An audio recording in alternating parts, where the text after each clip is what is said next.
आमचे सेठ माझ्याकडे आले आणि मला म्हटले, भाऊ जतच्या पंचायत समितीला इमारत नाही, अगदी पडायला लागलेली इमारत आहे.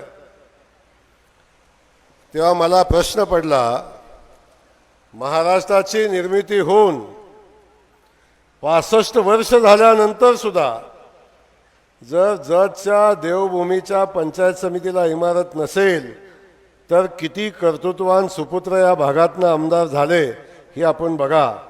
मी टीका कुणावर करणार नाही, टीका करण्यासाठी आलो नाही. कदाचित त्यांनी प्रयत्न केला असेल, पण जसा देवाभाव गोपी शेठला देवाभाव मिळाला, गोपी शेठला जयाभाव मिळाला, कदाचित त्यांना तो मिळाला नसेल.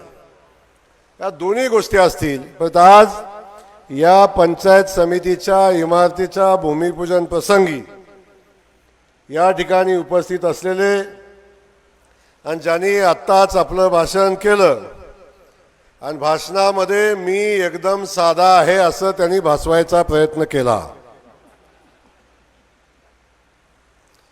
हे जणू मला काहीच कळत नाही अशा पद्धतीनं सगळं आपल्याला सांगायचा प्रयत्न केला. पण तुम्हाला खरं सांगू, या महाराष्ट्रात सगळ्यात चतुर आमदार कोण असेल? आणि कुणाला कुठं दाबायचे, कुणाकडून कसं काय आणायचे आणि कितीही दिलं तरी माझं काहीच झालं नाही कसं म्हणायचंय, असं जर शिकायचं असेल तर सदाभाऊकडे ट्रेनिंग घ्यायचं आहे.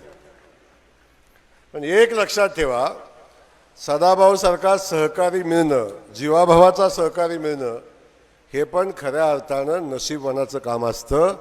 तो सहकारी आज देवाभाऊच्या रूपानं आम्हाला मिळाला, नेता मिळाला, आणि सेठला आणि मला एक मोठा भाऊ मिळाला आहे.